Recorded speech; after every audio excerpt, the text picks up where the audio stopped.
In this video, I'm going to show you how to apply a clear finish. In our last video, we applied a stain and we let the stain dry overnight, and now we're ready for a clear finish. This is a protective finish that we're putting over the stain. What I like to use is this stuff called polyacrylic. It's a water-based polyurethane. The nice thing about this is it cleans up with soap and water. It's a lot easier to get out of your clothes if you should happen to get it in your clothes. It dries faster than a solvent-based polyurethane, and it never yellows.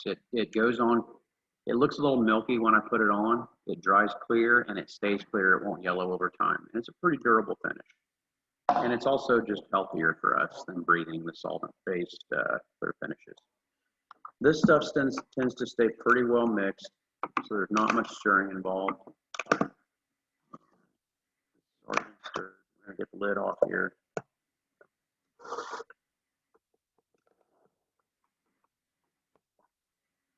What I'm going to do, I want to make sure that there's nothing on this surface, no dust.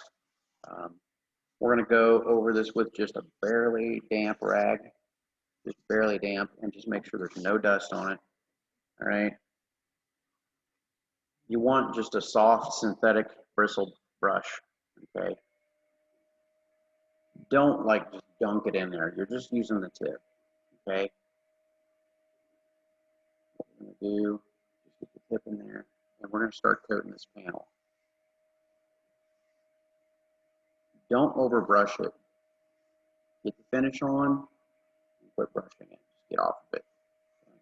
I see people tend to overbrush this sort of stuff, and what it does is it creates a rougher finish than what's necessary. Good idea to wear an apron when you're doing this. And this is just the initial coat. We're going to let this coat dry about 3 hours. For you, that's going to be overnight again. And then we're going to sand it by hand, never with a machine, by hand, very lightly with 220 grit sandpaper.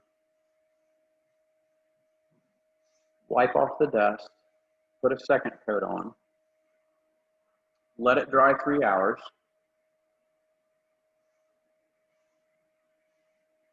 Sand it very light with 220 grit again, wipe it down again to get rid of the dust, and apply a third coat, and then it's done.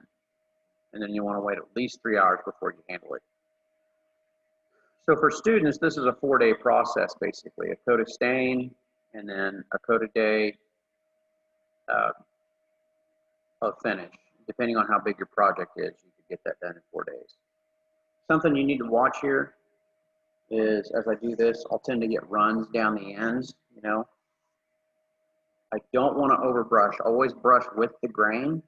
If you brush across the grain, then those brush marks become very evident. You can really see them. Minimal brushing. The more you brush, the more brush marks you leave and the rougher overall finish you have. After I put that first coat on, what it's going to do, it swells the fibers of the wood and it makes it really rough. You never just get a true finish on with just one coat. You want to put the coat of finish on, always let it dry, and then you're going to go through the whole process I just explained. Never just one coat. And it is so important that you sand that between coats every time with 220 grit sandpaper. And of course, don't forget, just wash out your brush really well with warm soapy water and let it dry. Make sure always the lid gets put back on your finish. That's about it.